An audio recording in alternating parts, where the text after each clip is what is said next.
Ang sama-bangingi ay isang pangkat etiko sa Pilipinas at ang kanilang pangalan ay may kahulugan.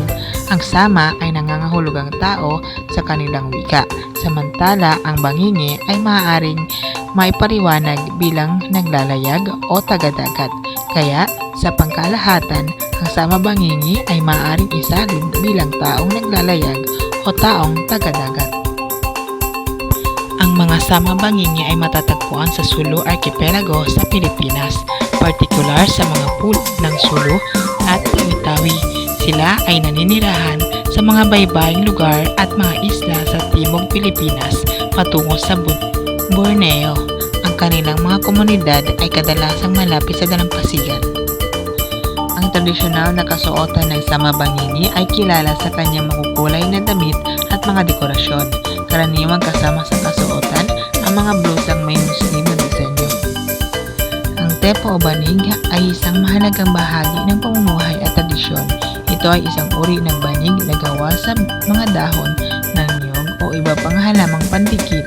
Ang tepo ay karaniwang ginagamit bilang higaan o upuan sa loob ng kanilang bahay. Ang kanilang tradisyonal na pagkain na nagpapakita ng kanilang kultura at karanasan na gaya na lamang ng tinapadaing o inihaw na isda na maaari din popular sa mga coastal communities. Ang pansak ay isang uri ng sayaw na tradisyonal sa kultura ng mga sama-bangingi. Ang pansak ay isinasagawa sa pamamagitan ng mga galaw at ritmo. Ito ay isang paraan ng pagsasama-sama ng kanilang komunidad at pagpapakita ng kanilang kagandahan at kasanayan sa pagpansak o sayaw. Dahil naninirahan sa mga baybaying lugar at malapit sa karagatan, karamihan sa kanila ay mangingisda.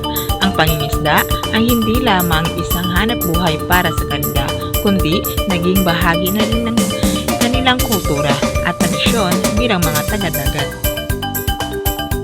Sa tradisyon naman ng kasal, maaaring magkaroon ng pag-uusap at formal na pagtatakda ng kasal sa pagitan ng dalawang pamilya. Maaaring magkaroon ng kasunduan sa mga detalye ng kasal tulad ng ungsod o dowry sa pamilya ng babae. Ang seremonya ng kasal ay maaaring isagawa sa pamamagitan ng isang imam o Muslim na leader ng komunidad. Ang Eid al-Fitr o kilala rin bilang Festival of Breaking the Fast ay isa sa dalawang pangunahing holiday ng Islam na ipinagdiriwang ng mga Muslim sa buong mundo. Ang Eid al-Fitr ay isinasagawa tuwing pagkatapos ng Ramadan, ang buwang banal ng pag-aayuno sa Islam. Ito ay isang mahalagang okasyon para sa mga Muslim kung saan ipinagdiriwang ang pagtatapos ng kanilang pag-aayuno at dedikasyon sa pananampalataya.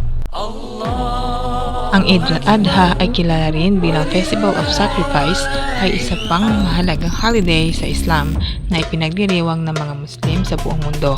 Ito ay isinasagawa tuwing ika-10 ng Zulhijjah, ang ika-5 buwan ng Islamic calendar.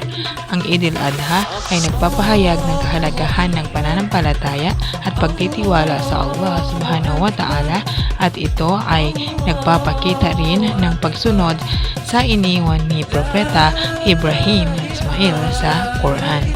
Sa pangunahing bahagi ng Eid al-Adha ay ang ritual ng kurban o sakripisyo.